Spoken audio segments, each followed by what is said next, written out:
मंत्री जी बैठे कुछ हैं, तो होगा उनके पास, तो इस प्रकार का उनको आरोप नहीं लगाना चाहिए। मैं इसकी निंदा करता हूँ और ये आरोप बेबुनियाद है। कुछ तो होगा उनके पास। आप देखिए उनके गजेंद्र सिंह जी, उनकी वाइफ पर, माता पिता पर, उनके साले पर 5-5 लोग इन्वॉल्व है। 80% लोग, ऐसा बताया जाता है कि राजपूत है।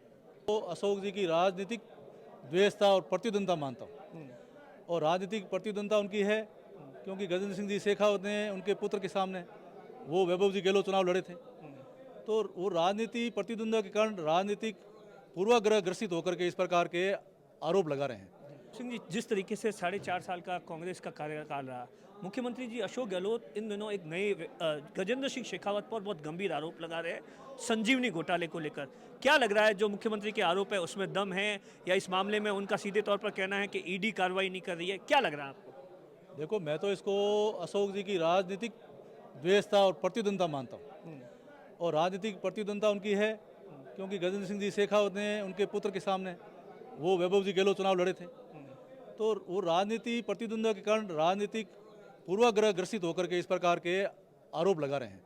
और मेरा मानना है कि जब को भी ऐसे मुकदमे होते हैं तो उसका अनुसंधान होता है, जांच होती है, फिर उसका चालान होता है, फिर कोर्ट में पुलिस के द्वारा चार्जशीट होती है, और उसमें फिर कोर्ट सज़ा सुनाती है। जब तक कोर्ट उसको दोषी नहीं माने, सज़ा नहीं सुनाए, तो इस प्रकार के इस स्तर के जो आज बड़े पद पर, बड़े ओहदे पर मुख्यमंत्री जी बैठे कुछ हैं, तो होगा उनके पास, तो इस प्रकार का उनको आरोप नहीं लगाना चाहिए। मैं इसकी निंदा करता हूँ और ये आरोप बेबुनियाद है। कुछ तो होगा उनके पास। आप देखिए उनके गजेंद्र सिंह जी, उनकी वाइफ पर, माता पिता पर, उनके साले पर 5-5 लोग इन्वॉल्व है। 80% लोग, ऐसा बताया जाता है कि राजपूत है।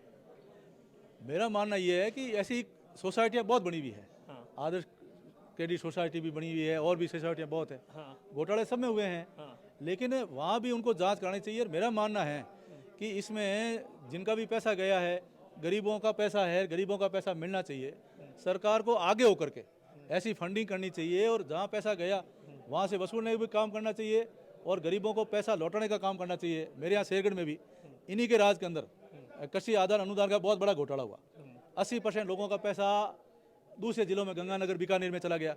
वो इन्हीं के राज का बड़ा घोटाला है, लेकिन इनके सरकार के समय हुआ है और अभी तक वो रिकवरी नहीं कर पाए, और उन गरीबों को जिनका हक मिलना चाहिए था वो पैसा आज दिन तक नहीं मिला, तो उनके लिए तो वो गंभीर है ही नहीं।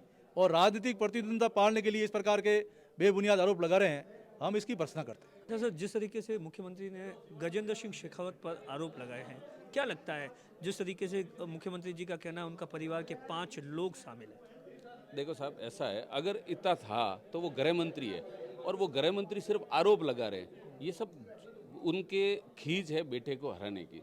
इसलिए राजस्थान, जोधपुर से हमारे केंद्रीय मंत्री जी भी आते हैं, जोधपुर से वो आते हैं, इसलिए उनके बेटे की जो हार है वो अभी तक मुख्यमंत्री जी पचा नहीं पाए, इसलिए ये अनगढ़ आरोप लगा रहे, बाकी कुछ नहीं है, इनमें कोई सच्चाई नहीं है। ऐसा